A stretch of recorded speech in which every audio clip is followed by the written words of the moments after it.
नमस्कार दोस्तों, मैं रविकांत आपका आपके YouTube channel GS with Ravi sir में आपका स्वागत करता हूं। तो दरअसल 2 दिनों से क्लास प्रॉपर नहीं ले पा रहा था कोचिंग के चैनल से। तो कई सारे लोग जो हमारे नियमित स्टूडेंट हैं वो बहुत परेशान थे कि सर ऐसे कैसे चलेगा, पेपर भी है BRPCS का बहुत जल्दी। तो मैंने सोचा क्यों ना आज रूम से ही क्लास बनाई जाए, वीडियो बनाई जाए और आपका जो है स्टडी विधिवत जारी रहे। तो मैंने जैसा कि अभी तक आपको दिल्ली सल्तनत में MBT तक पढ़ा दिया है, मोहम्मद बिन तुगलक तक मैंने आपको कवर करा दिया है। और MBT के बाद जो अगला शासक बनता है फिरोज शाह तुगलक, आज हम लोग मोहम्मद बिन तुगलक के बाद फिरोज शाह तुगलक की बात करने जा रहे हैं। तो जैसा कि मैंने आपको बताया था कि मोहम्मद बिन तुगलक जब थट्टा अभियान की ओर जाता है तो थट्टा अभियान पर उसकी मृत्यु हो जाती है। तो थट्टा आप जानते हैं सिंध वाला क्षेत्र, यानी कि जो वर्तमान में पाकिस्तान वाला क्षेत्र है, सिंध वाले क्षेत्र में जब मोहम्मद बिन तुगलक की मृत्यु हो जाती है तो राजनीतिक अस्थिरता उत्पन्न हो जाती है। तो राजनीतिक अस्थिरता ना उत्पन्न हो इसलिए जो अमीर वर्ग था उसने अपना अगला सुल्तान बनाने का निर्णय लिया। तो यहां पर सवाल यह भी बन जाता है कि मोहम्मद बिन तुगलक का फिरोज शाह तुगलक से क्या कनेक्शन था। तो ध्यान रखना, मैंने आपको बताया था कि फिरोज शाह तुगलक गयासुद्दीन तुगलक का बेटा था। गयासुद्दीन तुगलक का एक भाई था जिसका नाम था रजब। रजब का पुत्र जो था वही था फिरोज शाह तुगलक। अर्थात माफी चाहता हूं, तबीयत बहुत ज्यादा खराब है, लेकिन फिर भी मैं रात में वीडियो आप लोगों के लिए बना रहा हूं। तो जो रजब और गयासुद्दीन तुगलक दोनों आपस में भाई थे। इसी प्रकार से मोहम्मद बिन तुगलक और फिरोज शाह तुगलक दोनों आपस में चचेरे भाई थे। तो अमीर वर्ग जो था उसने फिरोज शाह तुगलक को मोहम्मद बिन तुगलक की मृत्यु के बाद दिल्ली का नया सुल्तान घोषित कर दिया और वही थट्टा में ही इसका राज्याभिषेक हुआ। ध्यान रखना है, ये मैंने पीछे नोट भी किया है, अगर आप लोगों को दिख पा रहा हो तो मैंने यहां पर लिखा भी है। फिरोज शाह तुगलक का 2 बार राज्याभिषेक होता है। पहली बार थट्टा में मार्च 1351 में, और दूसरी बार वह जब दिल्ली पहुंचता है तो अगस्त 1351 में। फिरोज शाह तुगलक का जो ड्यूरेशन है वो ध्यान रखना है 1351 से लेकर 1388 तक उसने शासन किया। फिरोज शाह तुगलक को कई सारे इतिहासकार अलग अलग नामों से संबोधित करते थे। जैसे एक बहुत प्रसिद्ध इतिहासकार है हेनरी इलियास। हेनरी इलियास फिरोज शाह तुगलक को सल्तनत युग का अकबर कहते हैं, यानी कि दिल्ली डायनेस्टी का अगर कोई अकबर कहा गया तो फिरोज शाह तुगलक को कहा गया। क्यों कहा गया, ये आगे आप इसके कार्यों से और अकबर के कार्यों से जब सिमिलरिटी मिलाएंगे, मैच करेंगे, तो फिरोज शाह तुगलक के कार्य और अकबर के कार्यों में आपको समानता देखने को मिलेगी। तो आपको यह ध्यान रखना है कि सल्तनत युग का अकबर इतिहासकार हेनरी इलियास के अनुसार किसे कहा जाता है, फिरोज शाह तुगलक को कहा जाता है। इसी प्रकार से एक इतिहासकार है बुलजले। तो बुलजले फिरोज शाह तुगलक को राज्य का अपहरणकर्ता कहते हैं। इसके अलावा एक प्रसिद्ध इतिहासकार है वर्नी, जियाउद्दीन वर्नी। बहुत इंपॉर्टेंट नाम है, आप लोगों ने पिछली क्लासों में भी जियाउद्दीन वर्नी का नाम सुना है। तो जियाउद्दीन वर्नी के अनुसार फिरोज शाह तुगलक जो था वो दिल्ली सल्तनत का सबसे आदर्श सुल्तानों में इसका नाम शामिल होता है। अब अगर हम इसके अभियानों की बात करें तो सर्वप्रथम इसके सामने चुनौतियां क्या थी। जैसा कि मैंने आपको बताया था कि मोहम्मद बिन तुगलक के समय सबसे ज्यादा विद्रोह हुए, और विद्रोह होने के कारण कई सारे छोटे छोटे राज्य जो थे उन्होंने अपने आप को स्वतंत्र घोषित कर लिया। अर्थात मोहम्मद बिन तुगलक की जो राजनीतिक सत्ता को इनकार करते हुए उन्होंने अपने राज्यों को स्वतंत्र डिक्लेयर कर दिया। इसका परिणाम फिरोज शाह तुगलक की राजनीतिक प्रतिष्ठा पर पड़ा। जब उसको गद्दी पर बैठा तो उसको कई ऐसे राज्य जो थे, जो दिल्ली सल्तनत से आजाद हो चुके थे, स्वतंत्र हो चुके थे, उन पर उसने ध्यान देना शुरू किया।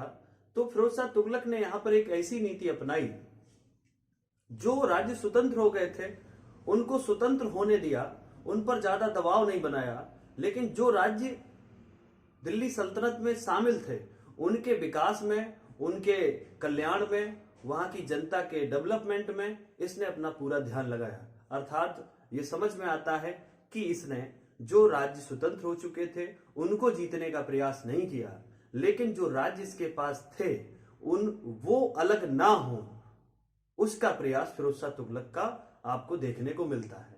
इसी क्रम में इसका जो सबसे पहला अभियान, बंगाल अभियान, बड़ा चर्चा में रहा अभियान इसका। दरअसल बंगाल का जो शासक था हाजी इलियास, इसने अपने आप को स्वतंत्र घोषित करने का निर्णय लिया। हालांकि कई सारे इतिहासकार इस बात का खंडन करते हैं कि ऐसा हाजी इलियास का कोई मानना नहीं था, वह स्वतंत्र नहीं करना चाहता था। लेकिन जो गुप्तचर थे, गुप्तचर के माध्यम से सुल्तान को यह सूचना मिली कि हाजी इलियास बंगाल को दिल्ली डायनेस्टी से अलग करना चाहता है। इसी क्रम में क्या हुआ कि हाजी इलियास बनारस के पास आप जानते हैं एक बड़ा प्रसिद्ध शहर है जहां पर सैयद सलार की दरगाह है। आप कमेंट करके जरूर बताना कि सैयद सलार की दरगाह कहां पर पड़ती है, उत्तर प्रदेश के किस जिले में। तो सैयद सलार की दरगाह पर हाजी इलियास घूमने आए, मिलने आए। तो फिरोज शाह तुगलक को ऐसा लगा कि कहीं ऐसा तो नहीं कि ये बंगाल से उत्तर की ओर आ रहा है, अर्थात दिल्ली की ओर आ रहा है, कहीं ऐसा तो नहीं कि ये दिल्ली पर आक्रमण करने के प्लान से आ रहा हो। इसलिए इससे पहले कि हाजी इलियास दिल्ली पर कब्जा करे, उससे पहले ही फिरोज शाह तुगलक ने अपनी पूरी सेना वेना लेकर बंगाल को घेर लिया। चारों तरफ से जब बंगाल के दुर्ग को घेर लिया तो महल के अंदर सिर्फ बच्चे और स्त्रियां थीं, और उन स्त्रियां और बच्चों ने बड़ी ही हाथ जोड़कर, बहुत ही दया के भाव से, बहुत ही इस तरीके से भीख मांगी कि हम लोगों को छोड़ दो, हमारा क्या कसूर है। तो इस तरीके से फिरोज शाह तुगलक का मन बड़ा द्रवित हुआ और वह वहां से अपना पूरी सेना वेना लेकर वहां से वापस आ गया। तो जब वह वापस आ रहा था तो दिल्ली आ गया, लेकिन इसको ये फिर जानकारी मिली कि हाजी इलियास जो है वो निश्चित ही दिल्ली पर कब्जा करने का प्लान बनाए हैं। तो इसी क्रम में फिरोज शाह तुगलक ने एक बार पुनः बंगाल पर अभियान किया, और जब पुनः बंगाल पर अभियान किया तो दोबारा भी बंगाल को बिना युद्ध किए ही वापस चला आया। और ध्यान ये रखना है कि जब दोबारा ये वापस आया तो दोबारा बंगाल के अभियान, यानी बंगाल के सेकंड अभियान के दौरान ही इसने रास्ते में एक शहर बसाया जिसका नाम था जौनपुर। तो बहुत इंपॉर्टेंट है, आपसे पूछा जा सकता है कि जौनपुर की स्थापना किसने की थी? फिरोज शाह तुगलक ने। किस अभियान के दौरान की थी? तो बंगाल अभियान के दौरान। ये बात ध्यान रखना। आगे चलते हैं। इसका प्रभाव, बंगाल स्वतंत्र होने के बाद इसका प्रभाव बंगाल के बगल में एक दूसरा राज्य था जिसका नाम था जाजनगर। वर्तमान परिप्रेक्ष्य में अगर हम जाजनगर को देखें तो जो उड़ीसा वाला क्षेत्र है, इसी क्षेत्र में जाजनगर होता था। तो जाजनगर में जब जाजनगर का शासक अपने आप को स्वतंत्र घोषित करने का उसने निर्णय लिया तो फिरोज शाह तुगलक अपनी पूरी सेना लेकर गया, और जाने के बाद वहां के पुरी मंदिर और जगन्नाथ मंदिर पर भीषण तोड़फोड़ की और उन मंदिरों को लूटा, और लूटने के बाद फिरोज शाह तुगलक वहां से दिल्ली आ गया। इसीलिए फिरोज शाह तुगलक को भी बुतिस्किन की उपाधि मिली, अर्थात मूर्ति भंजक के नाम पर फिरोज शाह तुगलक को जाना गया। आप लोग, थोड़ा सा वीडियो तेज चल रहा होगा, संभवतः आप लोग इसको रोक कर जो भी मैं बातें बता रहा हूं एक एक पॉइंट को लिखते चलना। जो हमारे नियमित स्टूडेंट है वो इस पूरी एक एक पॉइंट को लिखते हुए आगे बढ़ेंगे, क्योंकि फिरोज शाह तुगलक बड़ा महत्वपूर्ण शासक है। आगे चलते हैं। तो इसका दूसरा अभियान आप लोग ध्यान रखना, जाजनगर का अभियान 1360 ईस्वी में किया इसने। इसके बाद इस ठट्टा अभियान की बात करते हैं, 1365 और 67 में यह अभियान किया। यहाँ का शासक बान बीन यहाँ का राजा था, और अंततः थट्टा में बहुत स्ट्रगल हुआ, बहुत संघर्ष किया फिरोज शाह तुगलक ने।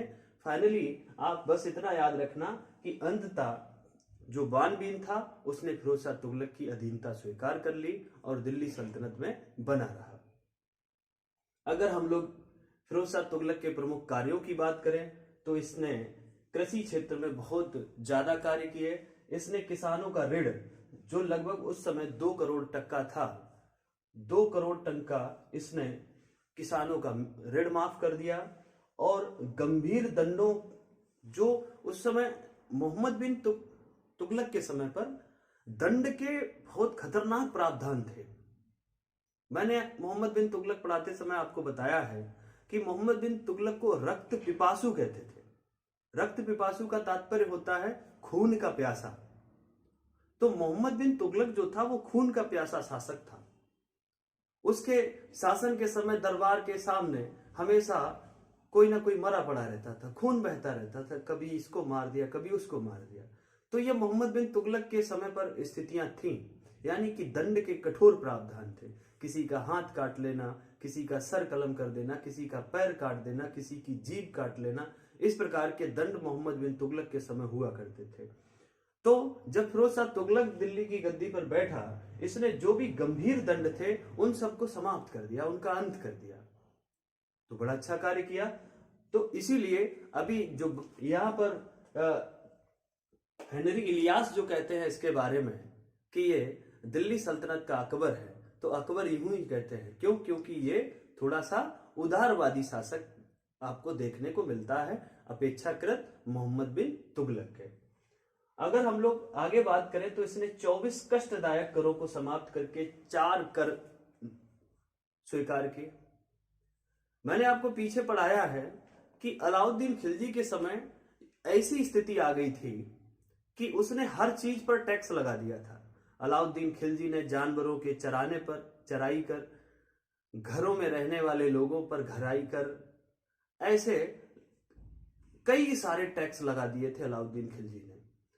जब फिरोज शाह तुगलक दिल्ली की गद्दी पर बैठा, इसने सारे करों को समाप्त करके सिर्फ 4 कर लगाए। कौन कौन से 4 कर लगाए?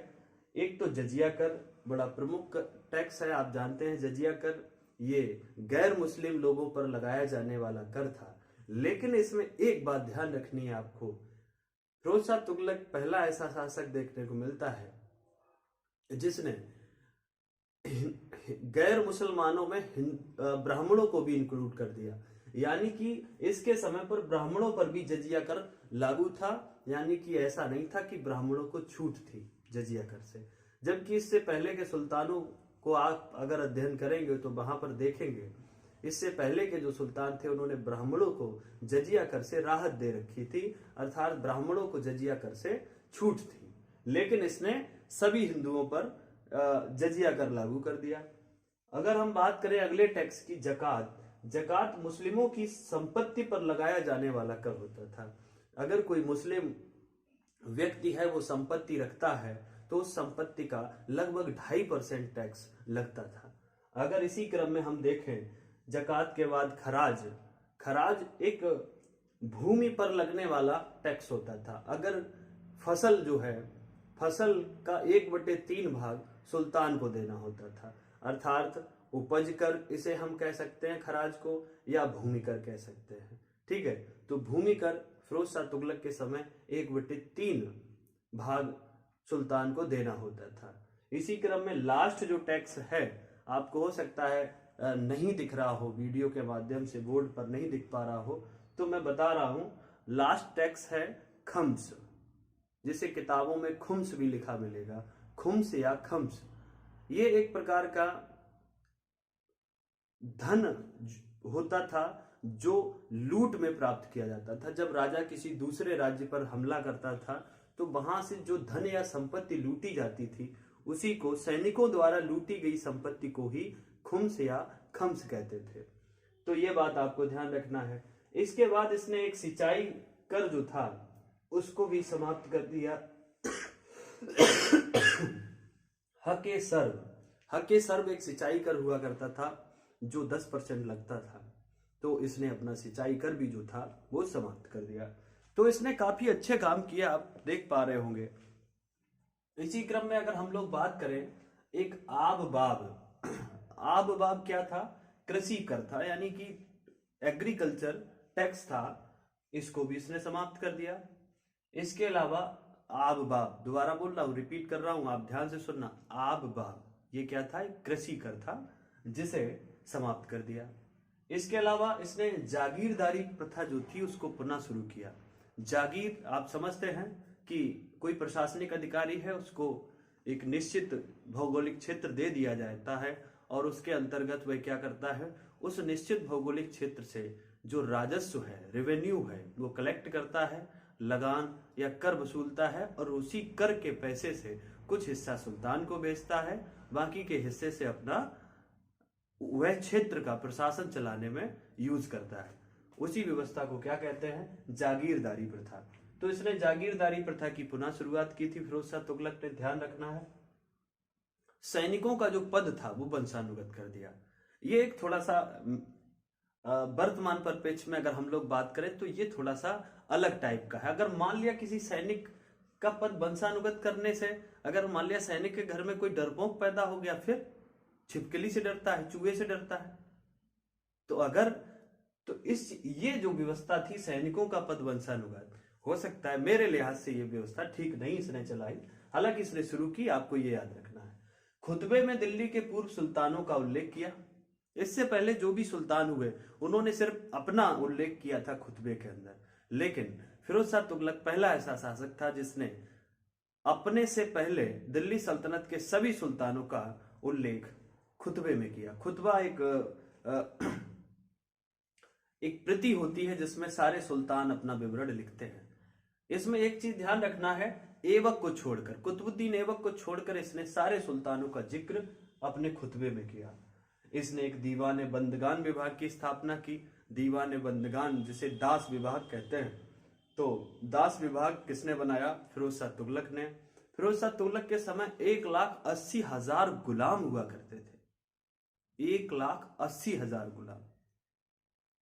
इसने गुलामों के निर्यात पर प्रतिबंध लगा दिया कि भारत से कोई भी गुलाम बाहर नहीं भेजा जाएगा। इस प्रकार से इसने व्यवस्था कर दी। बड़ा अच्छी बेहतरीन व्यवस्था थी। तो ध्यान रखना है, दीवाने बंदगान क्या था? दास विभाग था। इसकी स्थापना इसने की। दीवाने इस्तिहाक, दीवाने इस्तिहाक, दीवाने इस्तिहाक क्या था? पेंशन विभाग था। जो बुजुर्ग लोग थे जो कर्मचारी लोग थे, उनकी पेंशन का इंतजाम दीवाने इस्तिहाक विभाग के अंतर्गत था।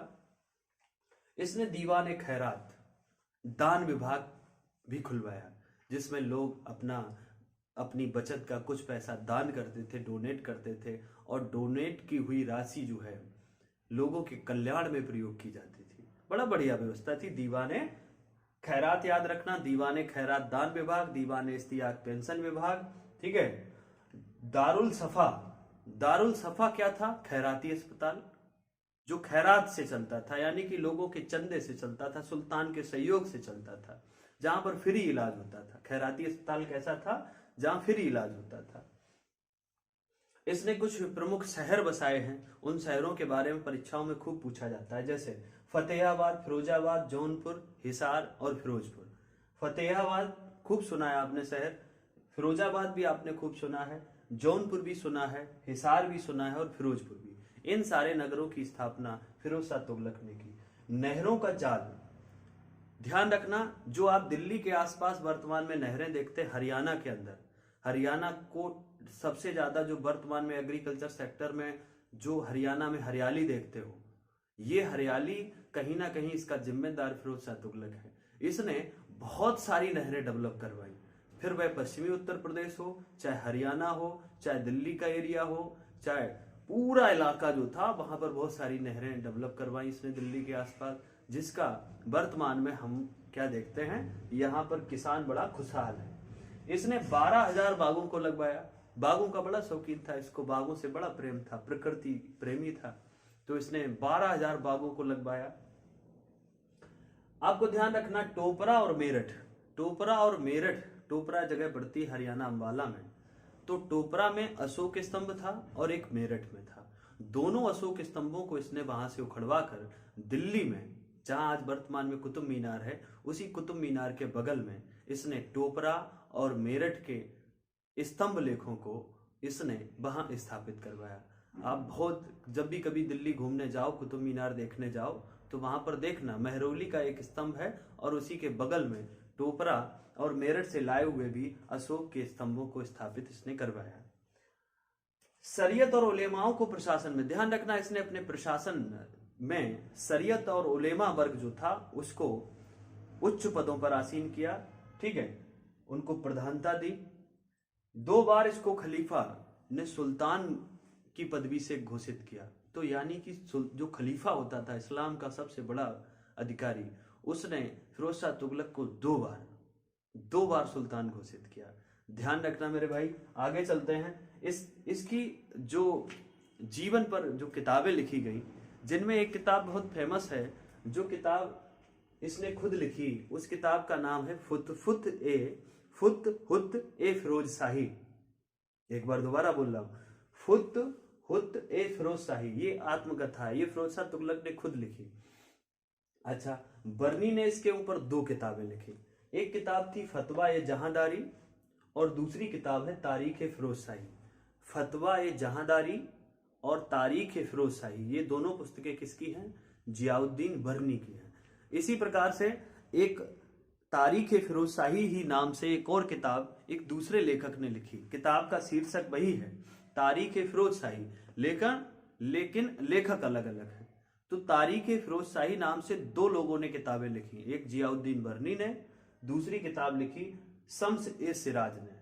शम्स ए सिराज ने, आपको हो सकता नहीं दिख रहा हो नीचे, मैं रिपीट कर रहा हूं, शम्स ए सिराज। इन्होंने आत्मकथा लिखी, इन्होंने क्या लिखी? फिरोज शाह तुगलक के जीवन पर तारीख ए फिरोज शाही नामक रचना की।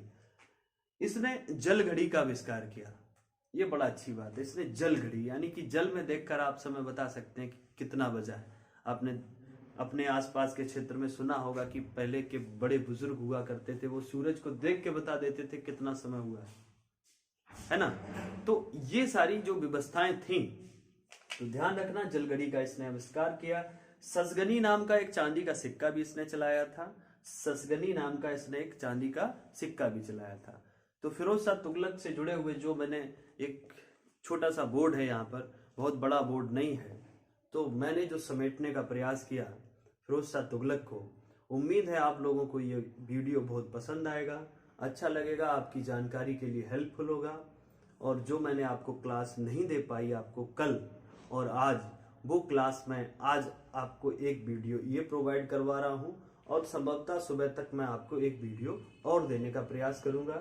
फिरोज शाह तुगलक से आगे जो दिल्ली सल्तनत का अगला सुल्तान होगा, उसके बारे में जानकारी हम अगली वीडियो में देंगे। आप लोगों से उम्मीद ये करता हूं कि आप लोग वीडियो को देखकर ज़्यादा से ज़्यादा शेयर करें, और ताकि मेरा मनोबल जो है थोड़ा बना रहे। मैं आप लोगों के लिए एक आदर्श स्थिति में नहीं हूं, तबीयत ठीक नहीं है, लेकिन फिर भी मैं वीडियो बना रहा हूं। तो कोशिश करिएगा वीडियो पूरा देखने का और ज़्यादा से ज़्यादा लोगों को शेयर करने का। चैनल भी ज़्यादा से ज़्यादा लोगों को सब्सक्राइब करवा दो, ताकि जल्दी से जल्दी मैं आपको लाइव रूम से ही पढ़ा सकूं। ठीक है, तो अगर रूम से लाइव पढ़ाने का अगर सिस्टम बन जाता है, तो उसमें आपको काफ़ी ज़्यादा लाभ मिलने वाला है। फिर वह चाहे सुबह उठ के पढ़ा दो, चाहे रात में पढ़ा दो, कोई बाउंडेशन नहीं होगी। ठीक है, तो अपना और अपनों का खूब ख्याल रखना, हंसते मुस्कुराते रहना। जय हिंद, जिंदाबाद। एक बार स्क्रीनशॉट ले लेना, मैं हट जा रहा हूँ प्रॉपर तरीके से। ठीक है, अगर आपको नहीं दिख पा रहा है तो आप एक स्क्रीनशॉट ले लेना। ठीक है, जय हिंद।